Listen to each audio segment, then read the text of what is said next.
You know what? I'm gonna be real. Every part of me was pissed off over this ridiculous, lackluster performance of a Smackdown.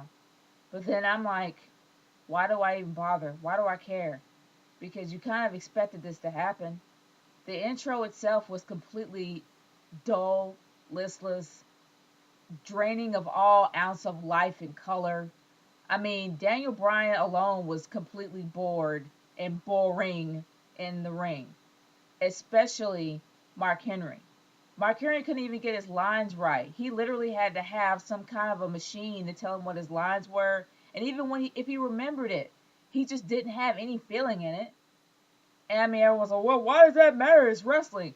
Look, everything is scripted. We all know that wrestling these days is scripted.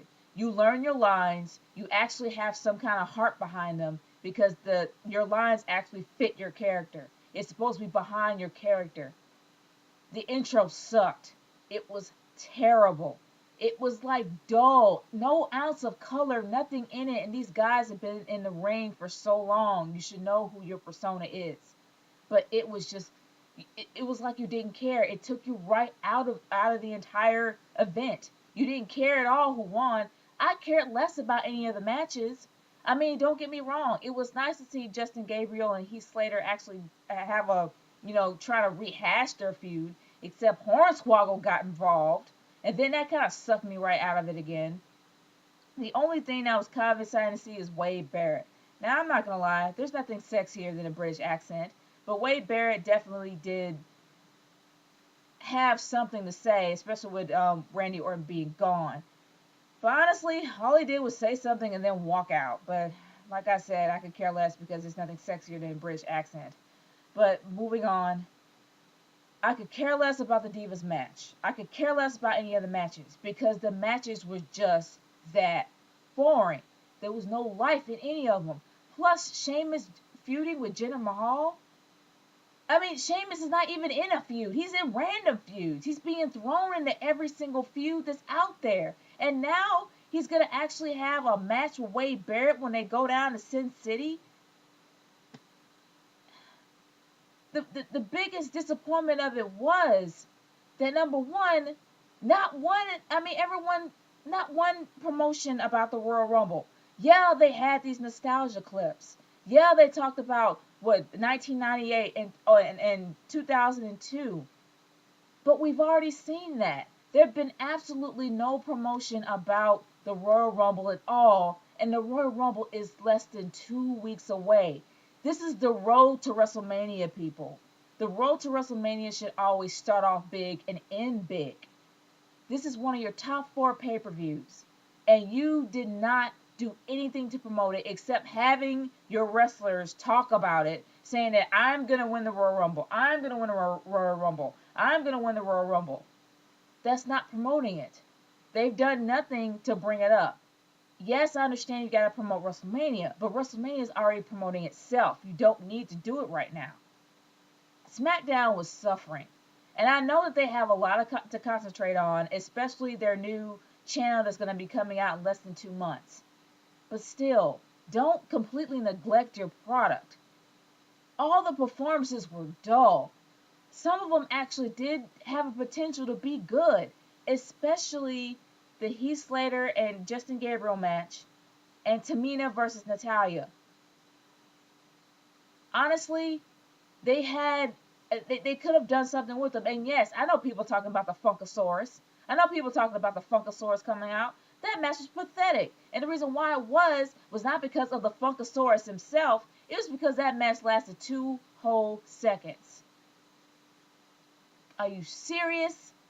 And it's bad enough that Justin Kidd is pretty much being thrown into every match there is and losing every match he has. And the fact that he's still there is a shocker. And you're firing all these other good wrestlers that have huge amounts of potential. And even though Justin Kidd actually does have potential, he hasn't won a thing since he's been there.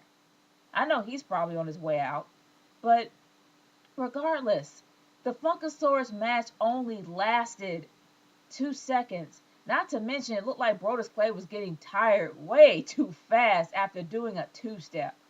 I'm not talking about two-step like as a dance move. I'm talking about like walking 2 steps.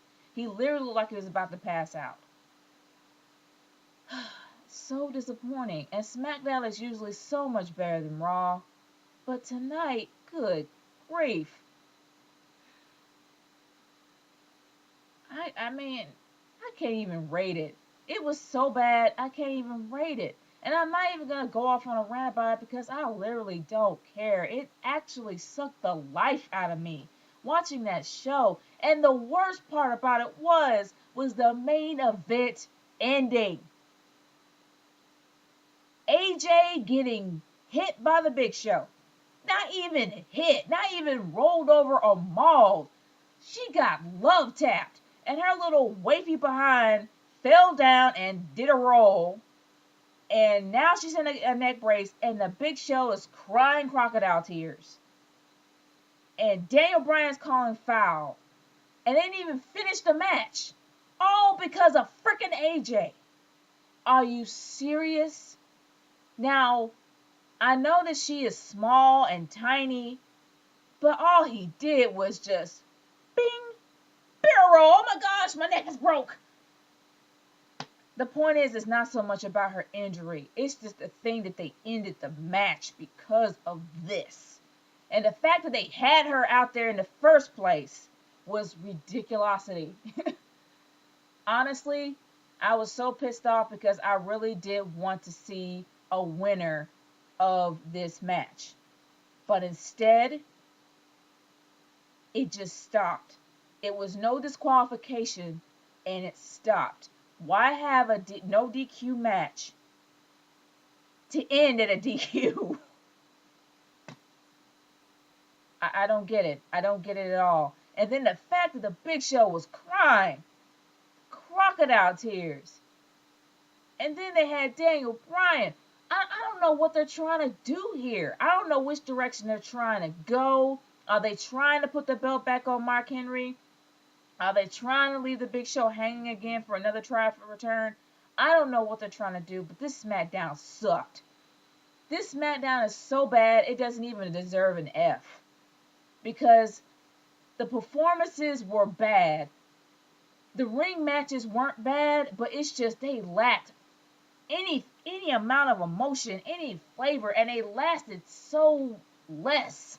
Like, it was so short. All the matches were short. And the one thing that bothered me was the fact they had a commercial break during the main event, and you barely knew what was going on. You were like, oh, the Big Show's winning.